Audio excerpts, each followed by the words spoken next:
morning, everybody.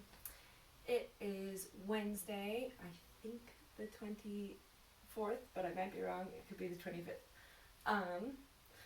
It's still 2020 though. So today I wanted to do some standing things, get everybody moving. So we're gonna do a little bit of waking up of the legs on the ground first, and then we're gonna stand and do some balancing, as well as just finding a little bit of core strength and movement through the knees. So it's gonna be kind of a quick one, but we'll have fun with it. So come to a seat. Get your legs spread out a little bit wide, not crazy wide, just to like a comfortable distance apart.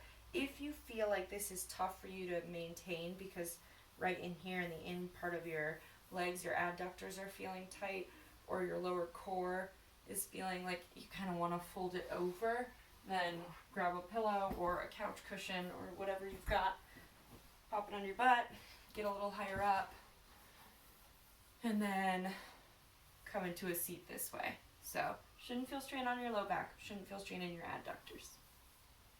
And from here, we're gonna check in, just kind of see how you're feeling. See if there's any tension in the legs or the back. Just kind of wiggle a little bit, however you need. And then we're gonna hop right into some dynamic stretching through the adductors. So often in things like yoga, you'll find these long, still holds. That's more static stretching, nothing wrong with it, but right now I wanna wake up a little bit. So that's what I'm gonna cue, is more of a dynamic stretch. So we're gonna go into a stretch and then we're gonna come out kind of quickly, not crazy fast, don't wanna hurt yourself, but kind of quickly. So I'm gonna take the same hand as the leg that I'm starting on. For me, this will be my right. You can do either one you want. And you're gonna reach out, touch the foot, or touch the leg, or touch whatever you can touch by bending over that leg. So you're gonna turn your torso and then fold over.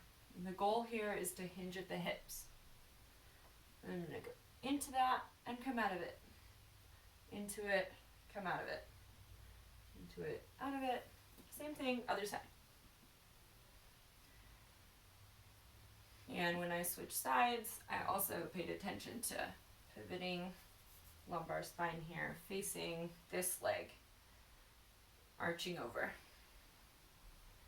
You can do what I'm doing here, where you're doing one hand, or you can use two hands and kind of frame the foot. And we're just folding over, waking up our hamstrings. And with your foot, you can kind of press through the heel, press through the back of the leg. You don't want to be buckling in the knees, but you can engage the hamstrings back here. And just switch side to side. When you get to a spot where you're feeling like you've sort of balanced both sides out with this, we're going to shift our bodies further over, take the opposite hand. So for me, this will be my left. And I'm going to reach over and touch the outer edge of my right foot or the outer edge of my leg, however far it can dip in. So again, if this is what you've got, that's fine. If this is what you've got, also fine.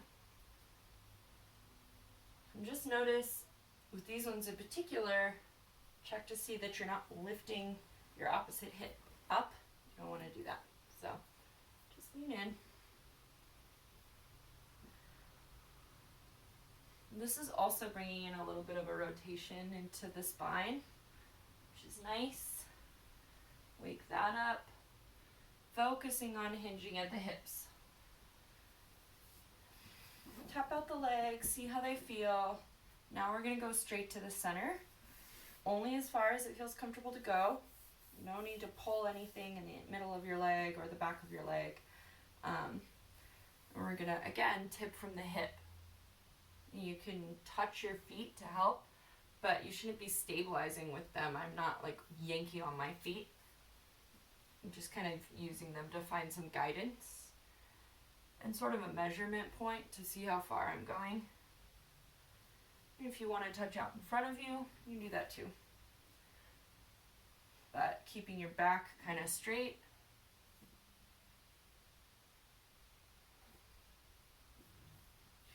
feels. Wiggle out the legs. And we're going to bring the feet together to touch. They can be up close to you if you want, but they can also be further away. It's not that important that they're right up close to you for this. We're just bringing them to touch so we get a little bit of a hip opener. And then place your hands on your knees, kind of weighted down, but you're not pushing in. You're just resting them there. If this really bothers your knees, don't do this, or get pillows to put up underneath them. I don't really have a good pillow, but pretend this very hard object is a pillow. Put it right there. And then just kind of do that same lean in from the hips. We will let this one be a little bit of a static stretch. And when you lean as far forward as you can just from the hips, then start rounding the back. Let the head hang. And this will be good to open up through the hips, and it'll also give some nice flexion through the spine. Let your head go lower. Your arms can come down closer to your feet if you want. You can leave them more on your knees if you want that extra additional stretch, but again, be really careful that it feels fine on your knees and fine on your hips.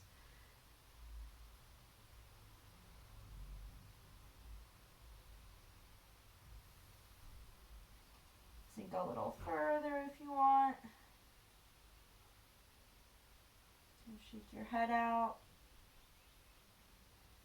Wiggle the shoulders.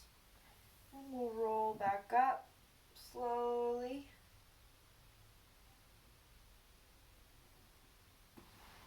Let the legs come wide again. Arms don't need to. Wiggle them out one more time. I'm tapping the backs of my knees onto the mat. For word nerds, the back of your knees is called the popliteal space. Fun thing. And again, dynamic. You could do it. I'm doing where you go kind of side to side alternating, or you can stick to one side a little bit longer. And I'm just waking up my legs here, waking up my hamstrings, getting ready to move. I'm doing a lot of hiking, so I'm feeling kind of stiff through there. They open up when I move in, but then they get a little achy when I challenge them the next day.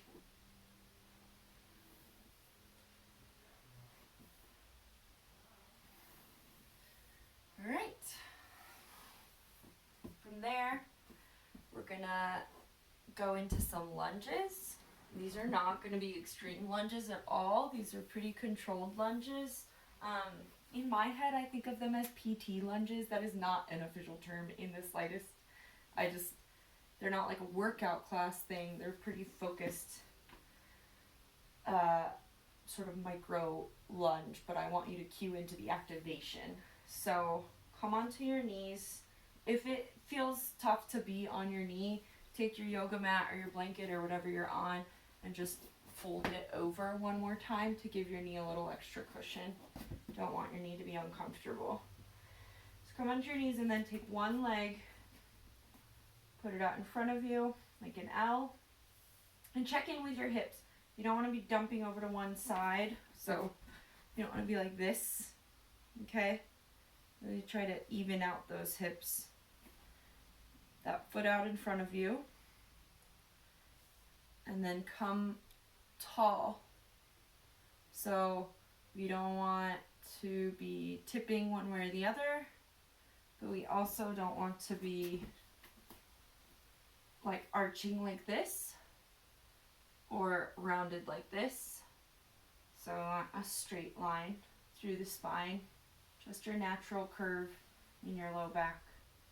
But if you notice that your curve is more like this, then think about tilting your pelvis so that your tail is tucking under.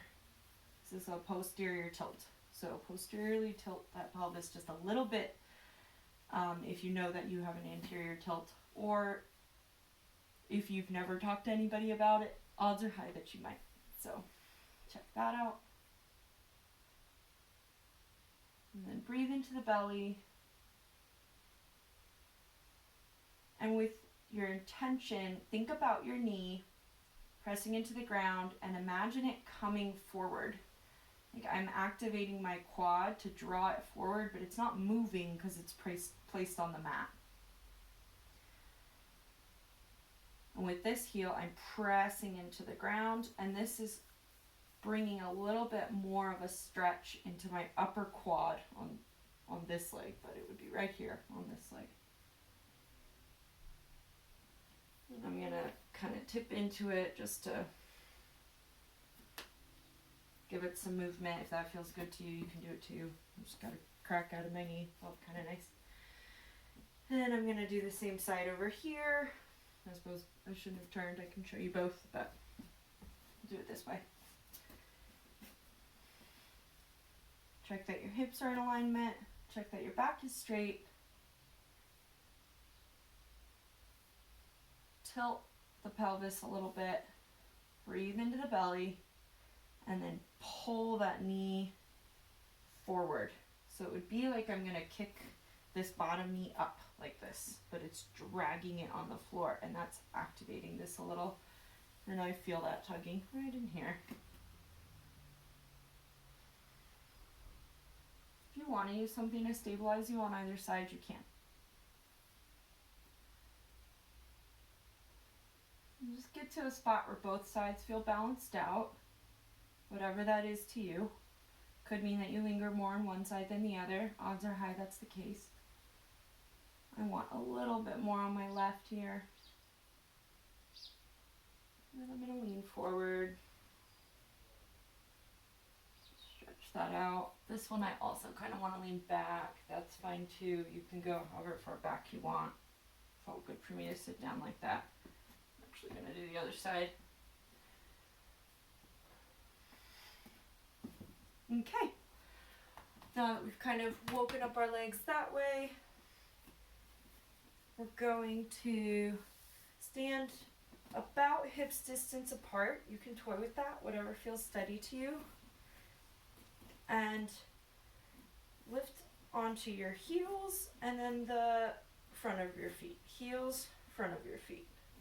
Heels, front of your feet. So I'm lifting my heel off the ground and I'm lifting my toes off the ground alternately and feeling my balance go back and forth. Feeling my body sway to compensate.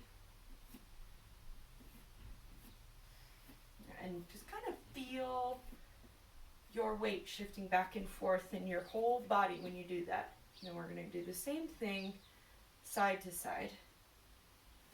So I'm shifting all the way onto my left side of both feet. So the big toe edge of this foot and the pinky toe edge of this foot.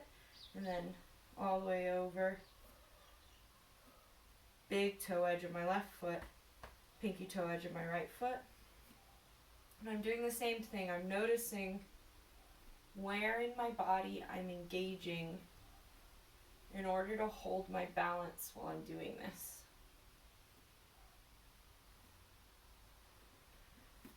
Now, come to kind of a still place. Close your eyes. And without that exaggerated lift up of the foot in any direction, just shift your weight with your feet fully planted on the floor.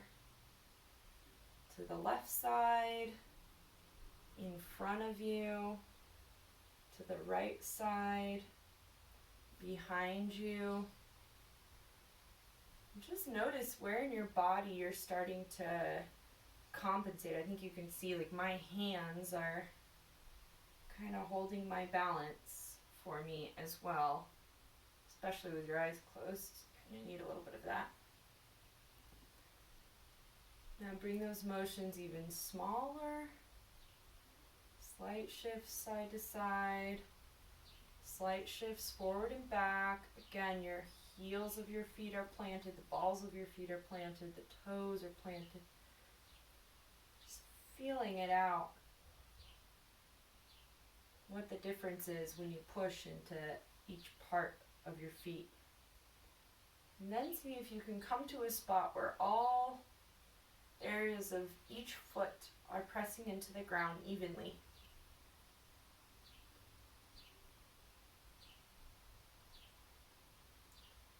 just notice what that does throughout your whole body. When I was leaning forward, my butt squeezes to hold me up. My back gets a little tight. I feel my quads in the upper part also kind of tensing. When I'm moving back, I feel it more in my hamstrings. When I'm moving to the side, it feels like the opposite side is clenching to hold me up.